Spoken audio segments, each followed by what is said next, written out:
Assalamualaikum warahmatullahi wabarakatuh. Assalamualaikum warahmatullahi wabarakatuh. Perkenalkan, nama saya Keisha Andani, absen 18. Dan saya Becky Sani, absen 7. Kami dari 10 MIPA 2, kelompok Kerajaan Tarumanegara. Kami dari kelas 10 MIPA 2, kelompok Kerajaan Tarumanegara. Pada kesempatan kali ini, kami berdua akan menjelaskan tentang Kerajaan Tarumanegara dari artikel yang telah kelompok kami buat. Sebelumnya, apakah kalian sudah tahu apa itu Kerajaan Tarumanegara dan bagaimana terbentuknya Kerajaan Tarumanegara? Maka dari itu, mari kita simak video penjelasan berikut. Kata Tarumanegara berasal dari kata taruma dan negara. Taruma berasal dari kata tarum yang merupakan nama. Pertama, munculnya Kerajaan Tarumanegara. Kerajaan Tarumanegara didirikan oleh Raja di Rajaguru Jaya Singawarman pada tahun 358 Masehi. Kerajaan ini dibangun pada tahun 358 hingga 382 Masehi di tepi Sungai Citarum. Kerajaan ini adalah kelanjutan sejarah dari Kerajaan Salangnagara yang berdiri antara tahun 130 Masehi hingga 362 Masehi. Pada saat Kerajaan Tarumanegara berdiri, diawali dengan pemindahan ibu kota negara Salangnagara ke Tarumanegara. Menurut Prasasti Tugu, pada tahun 417 Masehi, daerah kekuasaan Kerajaan Tarumanegara meliputi Banten, Jakarta, Bogor, dan Cirebon. Apa saja sih silsilah yang ada di Kerajaan Tarumanegara ini? Jika diurutkan berdasarkan silsilah keluarga, raja-raja yang pernah memegang tahta Tarumanegara, maka daftarnya sebagai berikut. 1. Jaya Singawarman 358 sampai 382 Masehi. 2. Dharmayawarman dari 382 sampai 395 Masehi. 3. Purnawarman dari 395 sampai 434 Masehi. 4. Wisnuwarman dari 434 sampai 455 Masehi. 5. Indrawarman dari 455 sampai 515 Masehi. 6. Candrawarman dari 515 sampai 535 Masehi, dan ketujuh Suryawarman dari 535 sampai 561 Masehi. Selanjutnya di nomor 8 ada Kertawarman pada tahun 561 hingga 628 Masehi. Nomor 9 ada Sudawarman dari tahun 628 hingga 639 Masehi. Nomor 10 ada Hariwangsawarman pada tahun 639 hingga 640 Masehi. Nomor 11 ada Nagajayawarman pada tahun 640 hingga 666 Masehi. Di nomor 12 ada Linggawarman pada tahun 666 hingga 669 Masehi. Dan yang terakhir, nomor 13 ada Tarusbawa dari tahun 669 hingga 723 Masehi. Yang ketiga, masa kejayaan Kerajaan Tarumanegara.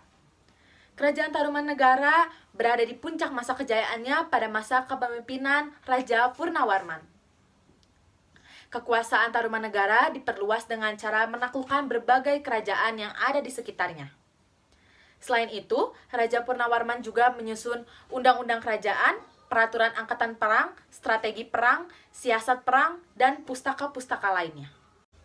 Raja Purnawarman juga dikenal sebagai raja yang sangat memperhatikan rakyatnya. Lagi-lagi, salah satu kebijakannya yang paling berpengaruh adalah pemindahan ibu kota ke tepi pantai atau tempat yang sangat strategis. Lanjut, berikut adalah macam-macam bentuk kehidupan pada bidang politik, agama, ekonomi, sosial, dan budaya kehidupan Tarumanegara. A. Kehidupan politik. Raja Purnawarman tampaknya adalah raja yang paling berpengaruh dan disegani oleh rakyat maupun musuhnya. Kepemimpinan Raja Purnawarman tercatat dalam Prasasti Ciaruten. B. Kehidupan agama. Kerajaan Tarumanegara adalah kerajaan Hindu bercorak Wisnu, yang artinya mayoritas masyarakat di Kerajaan Tarumanegara beragama Hindu, namun ada juga beberapa yang beragama Buddha dan kepercayaan animisme. Dasar dari pendapat tersebut yaitu dari berita Fahin dalam bukunya yang berjudul Fahaoshi. Dijelaskan bahwa pada tahun 414 Masehi di Yepoti atau Jawa Dwipa ia menjumpai sedikit masyarakat yang beragama Buddha. C. Kehidupan ekonomi. Kehidupan ekonomi masyarakat Kerajaan Tarumanegara banyak mengandalkan pada bidang pertanian dan juga perdagangan.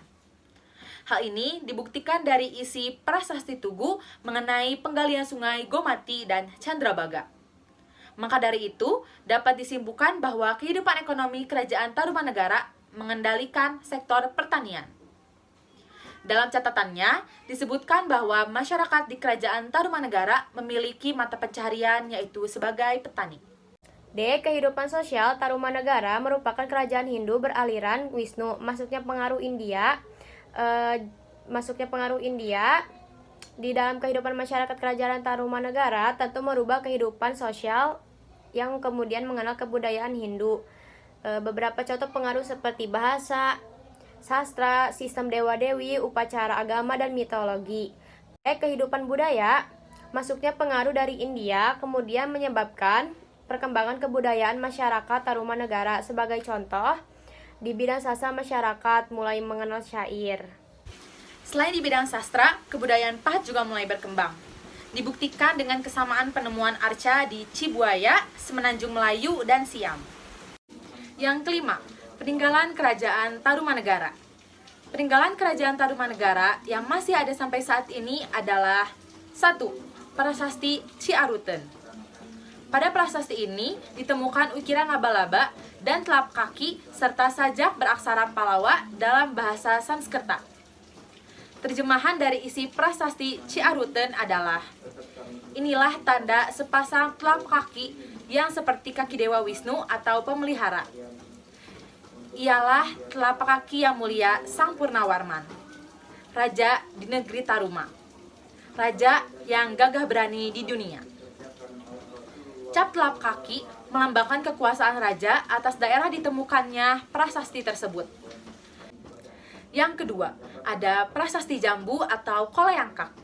Seperti namanya, prasasti ini ditemukan di perkebunan jambu Bukit Pasir Koleyangkak, Lewiliang, Kabupaten Bogor, atau 30 km setelah bagian barat Bogor. Prasasti Jambu terdiri dari 2 baris aksara Palawa yang disusun dalam bentuk bahasa Sanskerta dengan metrum Sarakdara. Ketiga, prasasti Pasir Awi, ditemukan di Pasir Awi, Bogor. Dalam prasasti ini juga ditemukan gambar telapak kaki dan tulisan ikal. Namun sayangnya, isi dari prasasti ini belum dapat diartikan oleh para ahli. 4. Prasasti Kebon Kopi ditemukan di Kampung Muara Hilir, Cipung Bulan, Bogor. Isinya tidak terlalu banyak. Berikut terjemah dari prasasti Kebon Kopi. 5. Prasasti Muara Cianten ditemukan di Muara Cianten, Bogor. Pada prasasti ini memiliki kesamaan dengan prasasti Pasir Awi, yaitu memiliki gambar telapak kaki dan tulisan ikal. Namun sayangnya, isi dari prasasti ini juga belum dapat disimpulkan oleh para ahli. 6. Prasasti Tugu ditemukan di Kampung Batu Tumba, Desa Tugu, DKI Jakarta.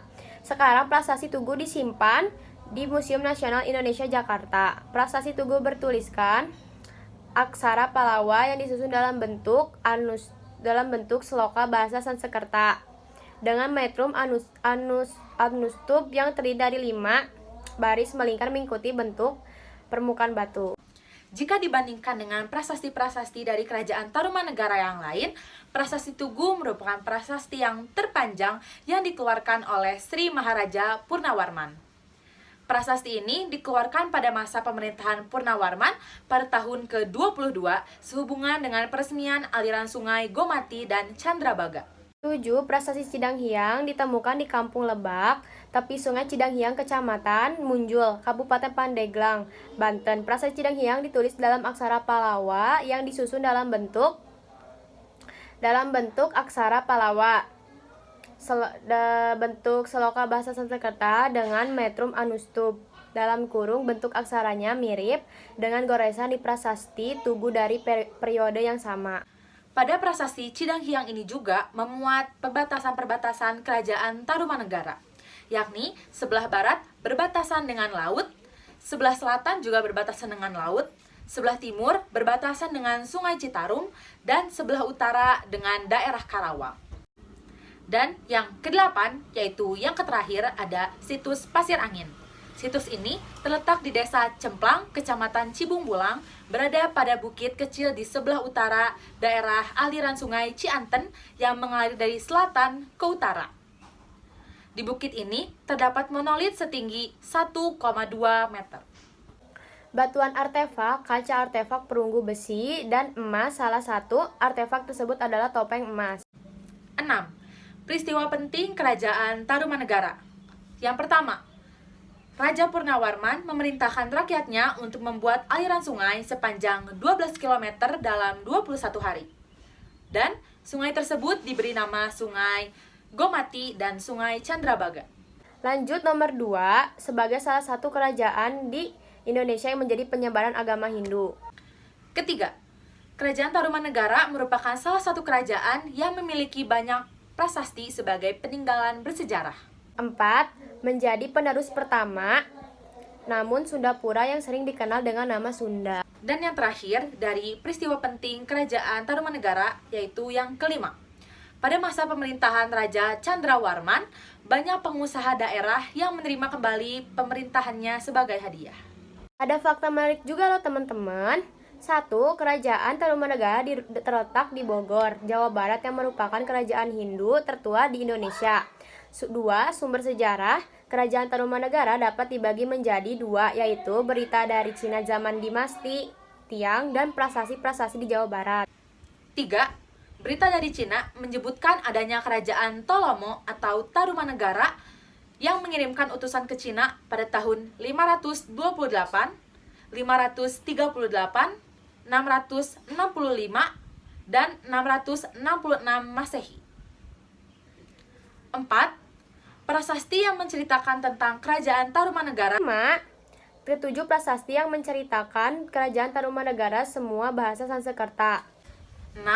Kehidupan perekonomian Kerajaan Tarumanegara adalah dalam bidang pertanian dan juga bidang peternakan. 7. Dilihat dari teknik dan cara penulisan huruf-huruf pada prasasti-prasasti yang ditemukan, maka dapat diketahui bahwa kehidupan kebudayaan masyarakat pada masa itu sudah tinggi. Bagian ke-8. Keruntuhan Kerajaan Tarumanegara. Melalui sumber berita Cina dari Dinasti Tang, disebutkan bahwa setelah tahun 669 Masehi, Tolomo atau Kerajaan Tarumanegara tidak pernah lagi mengirimkan utusannya ke sana. Ditemukan pula dalam prasasti Kota Kapur peninggalan Sriwijaya bahwa mereka telah menundukkan bumi Jawa yang sebelumnya tidak pernah mau tunduk. Kala itu, di Pulau Jawa tidak ada kerajaan lain selain Kerajaan Tarumanegara. Pada akhirnya, penyebab keruntuhan Kerajaan Tarumanegara ini belum dapat dipastikan dan hanya dapat mengacu pada 2 sumber berbeda, yaitu Kerajaan Tarumanegara ditaklukkan oleh Kerajaan Sriwijaya, atau Kerajaan Tarumanegara mengalami integrasi lewat diplomasi, yaitu dinikahinya putri Tarumanegara oleh pendiri Sriwijaya dengan Sriwijaya dan berubah menjadi Kerajaan Sunda. Manfaat mempelajari materi kerajaan. 1. Menambah wawasan tentang sejarah Indonesia. Yang kedua, mengetahui asal-muasal dan perkembangan yang terjadi di Indonesia. 3. Menumbuhkan sikap toleransi. Keempat, menjadikan sejarah sebagai pedoman di kehidupan bangsa Indonesia. 5. Menjadikan kita lebih menghargai sejarah. Dan yang terakhir, sekaligus yang paling penting, yaitu meningkatkan rasa persatuan dan kesatuan bangsa. Dan dengan mempelajari sejarah, Kita bisa menambah wawasan tentang sejarah di Indonesia, menumbuhkan sikap toleransi, lebih menghargai sejarah. dan lain-lain. Sekian penjelasan yang dapat kami sampaikan. Mohon maaf apabila ada kesalahan dan kekurangan kata. Wabillahi wa taufiq hidayah. Wassalamualaikum warahmatullahi wabarakatuh. Wassalamualaikum warahmatullahi wabarakatuh.